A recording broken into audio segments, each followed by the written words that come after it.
Tip FM's Tip Today. With Slattery's Garage, Puck On. Over half a century driving the people of Tipperary and surrounding areas with quality, reliable and economical vehicles, new and used. Call the sales team today to discuss your next car or van on 067 24111. Thanks, Paul. Welcome back to the final hour of Tip Today, 1800 938 007. Now, we're still getting lots of text and WhatsApp and indeed phone calls following our discussion about those issues in Clonmel, and it is a discussion we will get back to, we promise. The best-selling book on Amazon Ireland is a book that you mightn't have heard of because it's not been spoken about all that much. In Vandalising Ireland, journalist and researcher Dr Eoin Lenihan argues that a government-funded network of NGOs, academics and national media is conspiring to radically reshape the country without care for the will and the welfare of the native Irish. Dr Eoin Lenihan joins me now. Good morning to you, Eoin. Good morning. Thanks for having me on. You're very welcome indeed. I have rarely, Eoin, found it so difficult to get hold of a book. I mean, it's a bestseller on Amazon. Why is it so hard to find in our shops? I think it actually speaks to the arguments that I make in the book. A lot of people, the book companies themselves, in terms of publishing it, probably didn't want to touch it because it's just a little too hot for them. There would be fear of maybe genuine fears, maybe they might get into legal trouble, I suppose, but also I think they just don't want to rock the boat because it is quite government critical, and many of the book publishers are heavily reliant on arts funding and so on, which is why we see mainly safe publications lately, a lot of celebrity or sports biographies. That's why you can pick them up very easily, but not much that's actually trying to lead a conversation on the direction of the nation. The bookshop that I eventually got the book in, it wasn't in fact on display. They had to go and get it for me, which I also found kind of interesting. Most of us would agree, Eoin, that Ireland has changed dramatically in the last 5 or 6 years, but you're tracing the metamorphosis back much further than that. Yes, I think we get caught up in cycles of lurching from problem to problem to problem, and we think that maybe nice words, as is happening this week, where one side is calling the other side far right now because they're leaning into supposedly anti-immigration language. We get caught up in the marionette show, but actually it's much more serious than that. The cracks and the fault lines here are very serious, and they go back to the founding of the state. Just very quickly, I would say that from 1932 on, when De Valera pursued a very inward-looking economy, Ireland became a quasi-socialist state where we became very heavily dependent on government handouts. And after the collapse of that economy, there was this massive lurch away from that model. Now, we were still hooked on those. We still had the kind of handout mentality in a way. Nothing gets done without the government, let's say. But from the 1950s on, 1958, we go headlong into the EU and foreign direct investment model, and all government parties, so Fianna Fáil, Fine Gael and Sinn Féin, all heavily weigh in behind that.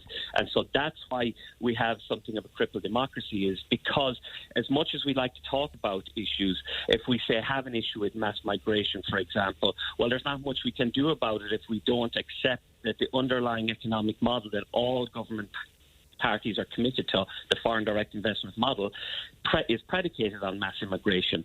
So the issues that we have are systemic and deep. And then the other plank of that, of course, I would say, is that the major social upheaval that we're seeing at this time, and that's unfortunately the voice of people we see mainly on social media who are angry, who are crying out about things like, say, the sexualization of school curricula and stuff like that. Well, that's I trace back in the book to the collapse of the church's influence in the NGO sector at the start of the 2000s. You see, essentially, from the start of the state, Fianna Fáil and Fine Gael both outsourced education and social work to the to the church. And with their dramatic collapse in scandal at the start of the millennium, what came in their place was a plethora of new NGOs. Now, some of these NGOs do terrific work, we all know that, but, ones that are involved in community work, sure. GA and so on. I'm talking about these ones mainly post 2000, 2004 involved in migration. These are heavily steeped in social justice theory, which is imported from the US and was heavily divisive there in the US and is at the root of much of the social cohesion problems we see there. And that is now the de facto a prevailing theory of education in most of our universities. And via the NGO systems and the university, we're seeing this massive influence on government policy that was never there before. And that's why things, even though we might be able to articulate it, we know things are changing radically. We might want to say, I don't agree with that, but it's very difficult when we lurch from story to story to story, scandal to scandal, to actually figure out what's going on here. So I've tried to get to the roots of all of this in the book. Yeah, it's interesting. I'm sure you're across the article by John Collison as well, where he spoke quite openly about the influence of the NGOs and indeed the regulation post-Haughey era. So initially many of these organisations were set up so that, any form of difficulty and any form of criminality within government would be dispersed in some way. Right. But now it's gained a whole other life of its own, where you wonder how much power the government itself has in terms of making decisions. Well, this is a very, very important point. And fair dues to him for starting that conversation as well. I wouldn't agree with him on everything, because my fear when we start talking about deregulation is that we're simply deregulating to build infinitely more houses, to bring infinitely more people in, to put the FDI economy on steroids, instead of dealing with the root problem, which is that a lot of people are afraid of the cultural erosion, the erosion of our identity, and the inability to assimilate masses of individuals, where, we never had a problem assimilating migrants in the past from up through the 90s or whatever, because immigration was rare. Yes. And it was usually for marriage or whatever, so it's easy to integrate.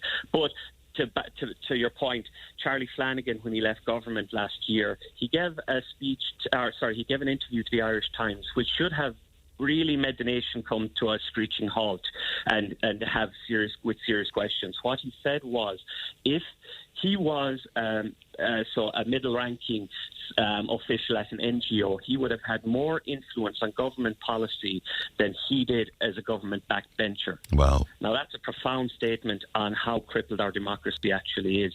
That shows, and again in the book I show that there is an effective wedge of NGOs who are between the government and the people, and that's why government often seems so out of step with the public. And we see that when we see the massive slap on the nose, say, with the 2 referenda last year with the presidential election, when people are trying to tell the government, you are not listening, you're out of step.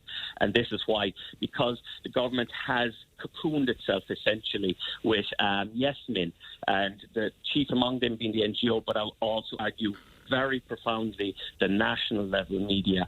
And that now, again, the media, probably a reason why this book hasn't appeared in a lot of the media, is that they will take it as a personal attack. But what I'm actually saying is that I am a true believer in the media, in that the media must protect democracy. The job of the media is to hold our publicly elected officials to account, to ask the hard questions, to do investigative reporting, so that people can make informed decisions come election time, or that at least we're having balanced public conversations. So that's what I saw before writing this book, was that there was an extraordinary anger on social media and elsewhere, and people who are being labelled far right are actually people who have very common sense and normal concerns, but they simply weren't being represented. Now, in the book, I say that isn't out of malice. I actually say that, again, this goes back to that 1932 getting hooked on socialism as such, that the problem very much is that we're such a small country that ideas, first of all, can take root very quickly. But in the media, the national level media I'm talking about here, see, they also are heavily reliant on government simply to survive, for funding. And when you have situations like that, a lot of people are going to think twice before biting the hand that feeds them as such. Sure. And I know that you wouldn't have a problem with me pointing out that there's very, very good individual journalists who, who would have the best interests of the Irish people and would take their own profession very, very seriously. Indeed, I'm sure you would agree with that. In fact, I spoke to many of them behind the scenes, and that's why I was. Yes. I think the reaction too has been very strong here. Is that it rings true to a lot of journalists who've read this, and many reached out to me in the course of this, that they do feel that they agree with a lot of what I'm saying, but they feel that the newsroom culture just simply doesn't allow it to speak their mind. Many interesting questions in the book, Owen. One that strikes me, though, is a question that you pose. What does it mean to be Irish? And you argue that we might struggle to give a coherent answer to that now. Will you just tease that out for me? Yes. I think that what happened was that we were, up until the turn of the millennium, one of the most self-assured nations in Europe, because we were, one of the last homogenous nations. We have a great pride. Look at the football last night, for example. We have this great sense of the best little country on earth, kind of, we're the underdogs and we rally together when needed. I think that broke down dramatically when we got the first flush of cash during the Celtic Tiger. Ireland became more, people in general now became more about keeping up with the Joneses. And what I witnessed and I talk about in the book at that time is that there was a turning away from our old ways, folklore, authentic dance and things like this, that were somehow seen as more backwards or shameful, and we leaned into more of the American and British pop culture and a sense of keeping up with the Joneses. And when the collapse came, and that elicited a profound, I would say, psychological wound on the nation. People went scrambling around looking for, well, again, who are we? And looking to rally. The cornerstones of our identity weren't there. You see, for a long time we relied on the early 1900s revolutionary period of identity, our language, our literature, and you see all that was aimed towards a common enemy, Britain, and winning independence. But when there was no enemy, and we realised that culture and identity are the daily things you do, the things you do every day, they weren't there. Our fireside culture was gone, our folklore was gone, the things that made us uniquely Irish, and the language has been heavily weaponised, I would say, by Sinn Féin in particular.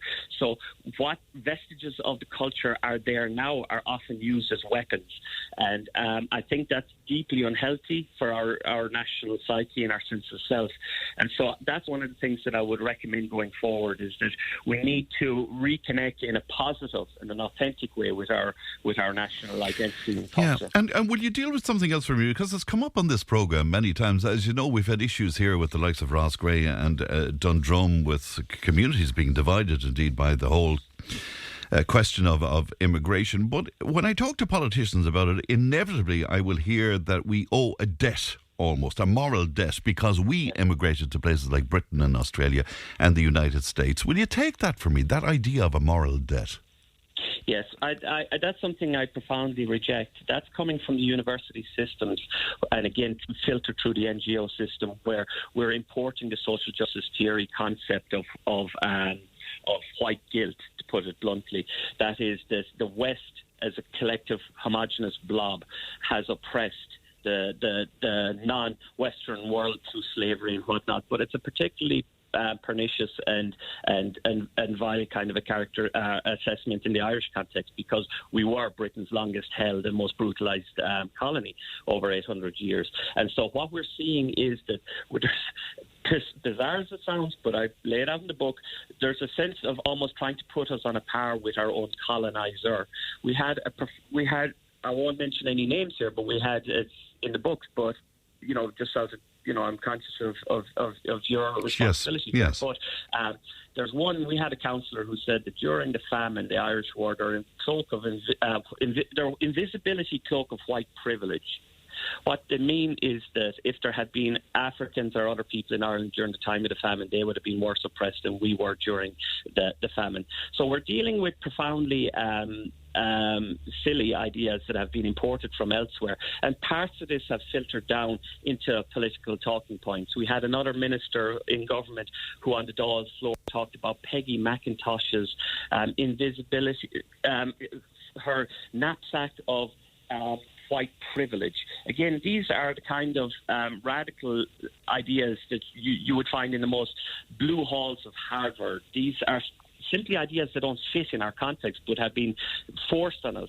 So when you hear talk about this, our moral debt, this is what it goes back to. And ultimately it goes back to a book that was written in the 1990s by Noel Ignatieff called How the Irish Became White. And I dismantled this book because it's full of profound distortions of history. And basically is trying to say that the Irish became white and joined the rest of the Western world by rejecting the black African slave in America. And then that has been imported in academic thinking to the Irish context, where it simply does not fit. So what I would say is we absolutely owe no moral debt. The Irish, again, we didn't, if you just take out your map and look where we went to, it's very clear. First of all, we didn't go, we were forced. We went wherever the British Empire needed a strong back. And when we went to places like Australia, it was red desert, and we built the roads, we built the towns, we built everything. So and the same in the US. We went to the US, you got straight off the boat and you were enlisted in the US military to fight in their civil war, where nearly 200,000 Irishmen fought on both sides. So we paid for our citizenship papers in blood, sweat and toil. And so when the government says we now have to put people up in hotels in beautiful tourism hotspots in the west of Ireland with full unemployment seeker benefits, people are rightly angry. They know that you're distorting our history to create a false dichotomy as to why we now need to accept the open borders. And people are smart. Irish people are very literate in history, and they're angry about that false dichotomy, and as they should be.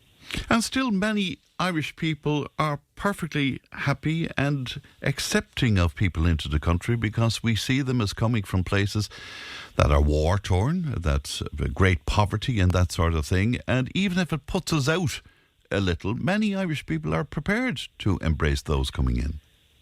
Absolutely. I would say that we're one of the most open-hearted and warm peoples anywhere. I've travelled a bit, and I would say that the Irish are the most open-hearted you will meet anywhere. And unfortunately, that's been taken advantage of again by this pernicious social justice theory that is predicated on taking advantage of that. But also, if I can just give the example in County Clare. So when, say, for example, when the war in Ukraine kicked off in 2022 and 100,000 Ukrainians came to this country, you heard very few people complain about that. In fact, most people were very happy. They were, let's do it, let's help these poor people out. Yeah. You know, and so there was no complaint, but equally there was no need to resort to guilting people about their past. Irish people simply saw a problem, said that's a clear issue there's clearly a war, let's help those people out. But what happened was that as these people were put up in hotels across the country, people said, yeah, we're going to support you until it's safe for you to go back. But what they found very quickly, and this came to a head in McGowan House in County Clare in 2022-23, was that they found that as Ukrainians started to be cycled out of these hotels, while African and Arab men started to be cycled in. When they thought they were going to get their hotels back, suddenly there were new arrivals that, again, it's an insult to people's intelligence to say that these are all vetted. Again, I prove in the book that they weren't. And it was an insult to people's intelligence to say that they were coming in need from war-torn countries, because they were coming from safe countries like Nigeria and North African nations, Algeria and so on, which their own diplomats would say are not unsafe countries. So what happened was that very quickly the tide turned, and there was a sleight of hand where genuine refugees in the eyes of the Irish public were then replaced by ones that have a question mark over them. And when people complained, as in the case of Magana House, where they blocked the entrance to a bus of 30 individuals coming in, Leo Varadkar, who was in Reykjavik at the time, he intimated that there was racism at play, and also that's where he started his famous what would become the tagline of the next 5 years, up until the present, which was nobody has a veto over who comes into the community, and of course there was no consultation process. The buses come when they come. So this has been the final straw, really, in my book, which shows that that the government were going to push through this agenda. And when you push people, and of course nobody is going to celebrate an iPass centre being attacked or anything like that. But the problem is, again, the government are so out of touch that they don't understand that if you push people's back to the wall, take away their democratic right to protest, what happens is that when democracy is removed from the equation, anarchy rules, cause and effect. Can I just take you to the very final part of your book, this notion of a cultural revival, Eoin? And is the danger here, I mean, those who might oppose what you're saying would say, you want to drag us back to De Valera's idea of the Ireland that we dreamed of, the comely maidens and all of that kind of thing. No, that's. I think that the layout in the final chapter, a two-pronged approach. First of all, we need to establish a conservative, populist right, whatever you want to call it, movement, because we've never had it. It's essential from a democratic process that we have a dedicated right-wing party that can have the influence of Fianna Fáil and Fine Gael that Sinn Féin have had over the past 10 years, which is that Sinn Féin have been silent partners to Fianna Fáil and Fine Gael, that they've managed to pull them left. So Fianna Fáil and Fine Gael and Sinn Féin have voted the same on every policy over the past decade, from surrogacy to abortion to you name it. So what you need is, whether you, if you're a Democrat, whether you agree with them or not, you need to have the counterbalance on the right, just so that we can have these somebody there who can have a discussion about. And just for a listener, you're talking about a legitimate right-wing party as opposed to a far-right party or something. You're talking about a legitimate right-wing party. Okay. Well, I talk about that in the book. What I state in the book is that if you look at the case of Maria Steen, who was her supporters would say were locked out of this election this time around, that why that's so very dangerous is that Maria Steen is a very typical conservative Catholic. That, you know, there's a lot of people in the country who are like her. She's in no way extreme. But there are elements of extremism that are percolating there on the right. And if you shut down the conversation to this very mild centre-right party, well then of course that benefits the far right, just as when you have no veto, no consultation policy. If you shut down democratic roots to people, you're going to end up with extremism. It's just the basics of political theory. Am I confident to answer your question? No, I certainly would not be bringing people back to the 1950s. I put out a very modern, laissez-faire economic approach that, with a sense of culture that is celebratory, that is loving, that is profoundly positive, and motivates us as a nation to move forward. All right. Eoin, good to talk to you today. Many thanks for your time. Thank you. Good morning to you. Thank you. That's Dr Eoin Lenihan there, who's author of the book Vandalising Ireland, 1800 938 007. Tip FM's Tip Today. With Slattery's Garage Puck On. Now is the time to pick up your next van. From the award-winning Peugeot Partner van to the expert and the load-lugging Boxer van. We have big vans, high roof vans, long wheelbase vans. You'll find them all at Slattery's Garage Puck On. See slatterysgarage.ie.